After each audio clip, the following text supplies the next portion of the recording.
It's been a couple of weeks since we've talked with Jonathan Gannon. We welcome the head coach of the Cardinals into the show here on the Burns Gambo Show. Coach, happy Monday to you, man. Thanks for coming on as always. We appreciate it. Happy Monday. How you guys doing? Good. All right, favorite side dish for Thanksgiving. Let's get that out of the way. What do you like the best? Oh, Italian stuffing. Italian stuffing. Okay, so the stuffing's the favorite side dish. Probably, or homemade cranberry sausage. It's pretty good, right? Put that right on top of the turkey and eat it like that. Yeah, homemade cranberry. She does it right too, like not out of the can, like the good stuff. Yeah, makes for a good sandwich the next day too with the leftovers. Yeah, I know. My we wife don't have any mayo in the house. We need to get some mayo in the house. Gotta get a little Hellman's mayo. Yeah, exactly. My wife makes the homemade cranberry too. It is simply the best. It's good, isn't it? To die for. Yeah, it's just to die for. Yeah. All right, you said you were pissed off at yourself. I could take that a lot of different ways. So, what's the main reason why you were pissed off at yourself after yesterday's game? I just want us to play better, So, whether that be all everything that goes into playing a little bit better, I look at myself first, So, we took a good hard look how we did last week and what we had up and the plans and all that this morning and learn from it and move on. But I think just more I feel, and our team feels like we kind of missed a good opportunity to go on the road and win a game, and didn't play our best. So back at it. Did you feel like it was a good week of practice? Did you feel any way that they were unprepared? No, the practice was good. They came back focused, ready to go. Monday was a good bonus Monday, and thought Wednesday, Thursday, Friday were good. Saturday was good. It happens. We just didn't play our best football. So we got back at it today and looked and showed them the reasons why. Things we got to get cleaned up. There's some good things from the game, things that we did well, but things that we got to get cleaned up. The margin for error right now is small.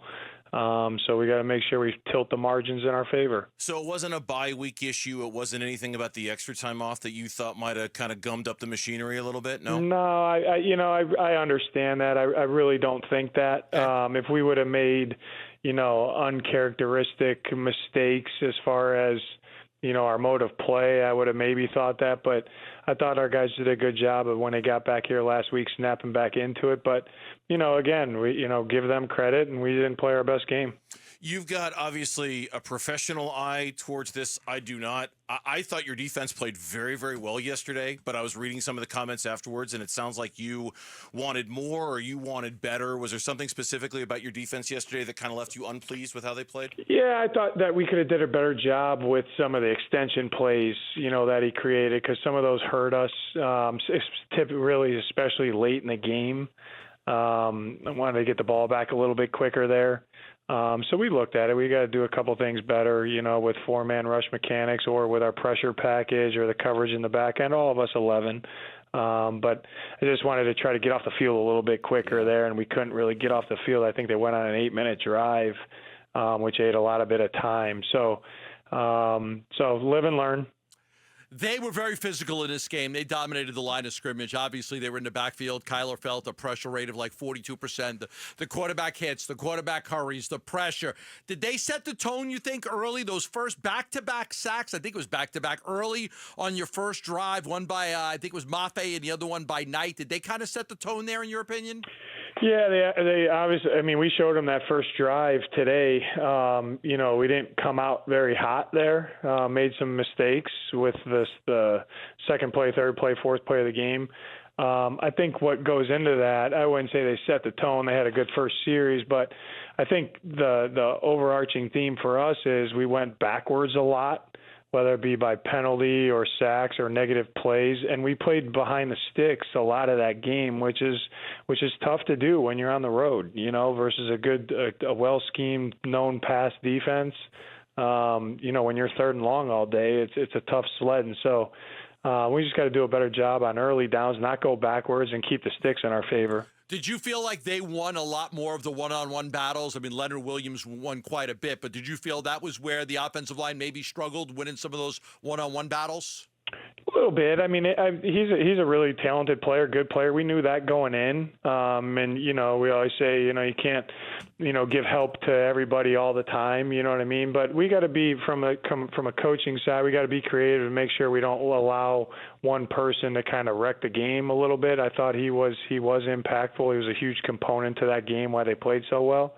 But collectively, you don't let those guys ruin the game if you're not in known pass as much as we were. So that's where I think it really boils down to. We got to make sure that we stay ahead of the sticks and not go backwards.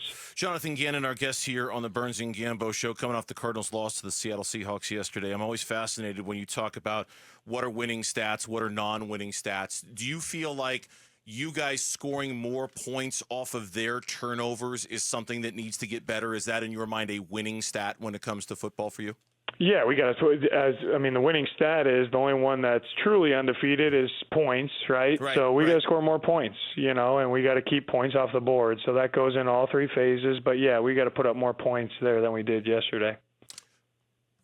I'm looking at third downs, and you guys facing third and long yesterday, it wasn't good. I think 0 for 7 when you needed 7 yards or more. But I think all season long, that's been tough treading for you guys. You guys are 5 for 44 on third and longs. Anything that you want to do differently there? Anything that you're seeing that you could do differently going forward? Yeah, when you throw out that stat, Gambo, like you look at that and it's glaring, right? So but we know that's a hard down and distance for anybody. But then you couple with what do we do well there, but that also has to be coupled with what they're doing. Is it a pressure team? Is it a zone team? Is it a man team? Whatever it might be. So we've got to continue to look for and execute some answers to convert a couple of those. Jonathan Gannon, our guest here on the Burns Gambo show. What are you looking for out of Darius Robinson to make him available to play this week against the Minnesota Vikings? Just have a good week, keep stacking his. I thought he had a good week last week. So we'll see how he looks on Wednesday, Thursday, Friday. And hopefully he just has a good week and he's ready to play. You are coming from the Eagles and that culture and their success, and obviously other stops before. Is there a different level of physicality once the calendar flips to December, now that you guys are going to be playing in these games that obviously mean a lot to you and the organization and the playoff chances and things like that? Is it a different style of football from December on, now that you guys are in this thing? No, I think it depends on who you play a little bit. I think that mindset goes into if you're playing outside, which we're not this week, but you're playing outside, the weather's starting to turn, right? So the game's played a touch differently on all three phases, I always think that in my mind, but we know, you're playing playoff football right now. Every game matters, just like all the other ones did, but you're starting to see, the finish line and how tight the race is right now, and every game matters. And our guys know, the margin for error is small when you're in these games, these big games, quote unquote. And we got to just make sure we're doing a good job to set ourselves up to have a chance to win. Yeah, to me, no harm really in this game. I know you want to win. It's tough to lose. But, when I looked at it before the game, I'm thinking just take care of business against, Carolina, New England. If you split with Seattle, that's okay. It's not the end of the world. You're going to get them again at your place. You guys have a great division record. You've already beat the Rams. You've already beat San Francisco. Those teams are struggling a little bit right now. Do you kind of feel like that? Like, okay, take a step back for a second and look at it a different way. We're still okay. I don't think that. You don't? I don't. What I mean is, yeah, of course we're okay. I don't look that far into the future, you guys. So I'm concerned right now. When I hang up the phone from you, I'm going to get on to Minnesota. So we gotta take care of today first. But I understand the question. Every game is important. Every game matters. But we're only focused on today, which is Minnesota. Can't not ask you about the incredible game by Trey McBride. He continues to be one of the best tight ends in this league, pass catching, and just a record-setting day for him. And you guys target him 15 times. Tell me about the maturity from when you first got here to where Trey is now and your confidence level in him.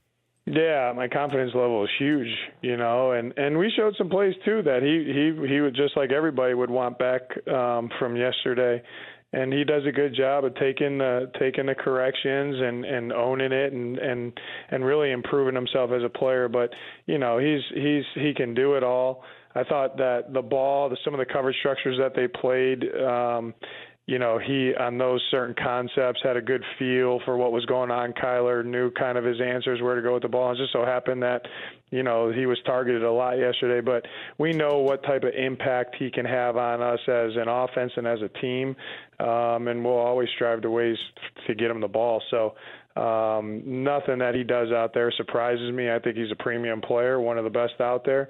And he helps us win. There's no doubt. Coach, thanks for the time as always. Best of luck against the Vikings. Okay, thank you guys. Have a good Thanksgiving. You too, JG. You too, Coach. Thank you. All right, guys. You got it. Coach Jonathan Gannon, our guest here on the Burns Gambo show, and you heard the stuff there about Darius Robinson and what they need to see out of him to play this week. We'll see if he is available against Minnesota because he was not active against the Seattle Seahawks. Thanks for watching Burns and Gambo. Click to see more from the guys and hit the button in the middle to subscribe so you never miss a video from Arizona sports.